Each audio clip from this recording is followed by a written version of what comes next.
As you walk in to CeBIT, it's pretty exciting. You see these drones, you see lots of toys, 3D printing, robots playing soccer. But does any of this actually make monetary sense for a business, or is this just an excuse to buy some toys that maybe they didn't have when they were young?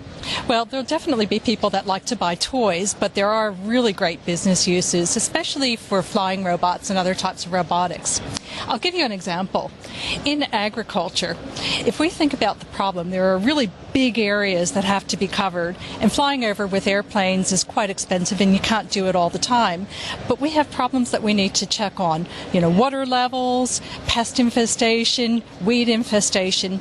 There are already fixed-wing flying robots that are fully autonomous that have been designed here in Sydney at the Australian Centre for Field Robotics that are able to fly over large areas of land and detect invasive weed species, and then be followed with hovering platforms, whether they be helicopter type or rotocopters or quadcopters, that are able to then take mitigating action like spraying herbicide or pesticide, things that really benefit farmers. Shara, I don't know if I just get unduly frustrated, and maybe this is unrealistic, but I feel like we've been doing robotics for a very long time. I remember nearly 20 years ago we had the first little Sony robotic dog, and so when I see the little robots playing soccer, I think, how far have we actually gone in 20 years, and are we making the leaps that we always thought we would be making when it comes to robotics?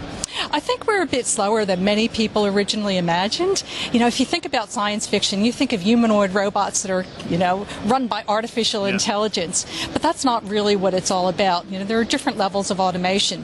One of the examples that I really like is combining 3D printing with very high-grade 3D scanning of a person's limbs and being able to design robotic exoskeletons to help people walk again if they've been disabled or harmed in a trauma. That's a fantastic use of robotics. On the drones side of things, kind of the same point though, we've had remote-controlled planes for as long as I can remember, for my own youth. Have these drones really improved that much on what we saw 20 years ago, or are they actually having a practical difference? And I know we keep hearing about companies like Amazon potentially using them for deliveries, but how realistic is that? There are all kinds of drones, and they go in shapes and sizes from big fixed-wing aircraft to the sorts of things that you see right down there to tiny insect-like drones. The question is, what are you going to use them for? In situations where you're doing monitoring of fixed plant assets in inaccessible areas, like at a mine, they make absolute sense. And when you combine it with software that allows these machines, these robots, to fly autonomously, that is, without human intervention, then you can start to save a lot of time and money. Delivery drones in metro areas, I think that we're way out. We have so many problems that will need to be overcome before we even consider that. First of all, think about how noisy these things are. Yeah. Can you imagine these going down your street every morning, every night, all the time? They drive you all mad.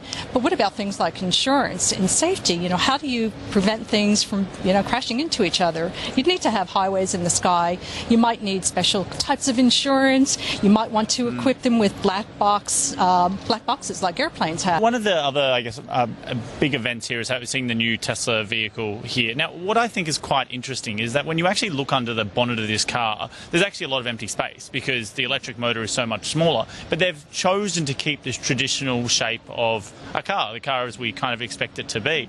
Is that part of the problem for technology, that once you start making giant leaps to kind of keep people happy, keep people thinking that it's something they understand, you kind of have to keep almost like a pastiche of how it used to look? And how do you overcome that as a technology expert?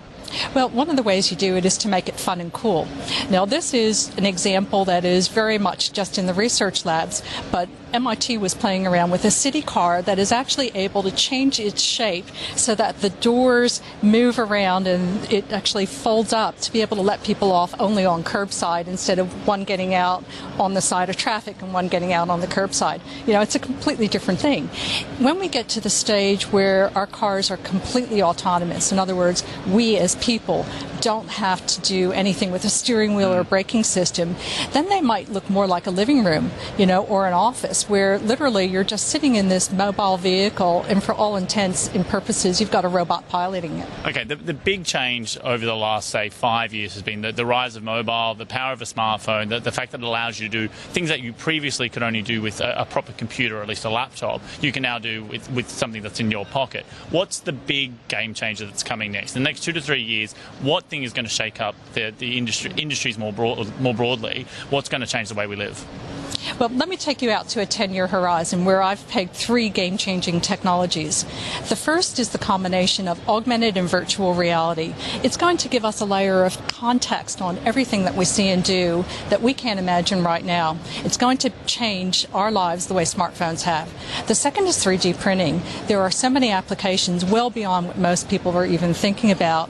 And the third is robotics, and that includes everything from robots being used in healthcare to robots that might be social companions to the kinds of flying robots that I'll be talking about tomorrow. Okay, augmented reality, virtual reality, or a type of virtual reality, hasn't this kind of been proven to not work? Again, I feel like we had that kind of technology back in the 90s at least, and also when we saw a program like, say, Second Life, this idea that we'd all have avatars and that's how we'd exist, they kind of fizzled out, didn't they? Does that suggest maybe people don't want to live a virtual life, maybe they want to live a real life? Well, what I see is not so much a virtual life, it's a superimposition on top of your real life of extra information. So if I go out to about 7 years, I would imagine that we're going to start to have smart contacts, literally pieces that can fit in our eye that are completely translucent. Even after the Google Glass seems to have been put on the back burner? Look, there are a lot of people working on the whole smart glass and smart eyewear, but when I look at smart contacts, it's actually combining biotech with software and doing some really interesting things.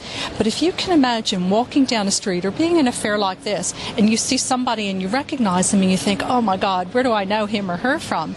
And then virtually in your eyepiece, without you doing anything or saying anything, it pops up. You know, hey, that's Carrington. He interviewed you at CeBIT in May 2015. And well, hopefully you'd remember that anyway. Yes. But we've seen Apple Watch be released at the moment, really. It's coming to market. We're about to see whether or not it's a success. It's seen as kind of the first proper piece of wearable technology that's really got mass market appeal. How closely are other companies watching that to see whether or not people are actually willing to take the functionality they've currently got on their smartphones and put it elsewhere on their body? Well, everybody's watching it, but I'd also point to an interesting startup called Pebble, which, in spite of the whole juggernaut of Apple launching its wearable watch, the iWatch, they've managed to raise a huge amount of money just through crowdfunding for their second iteration.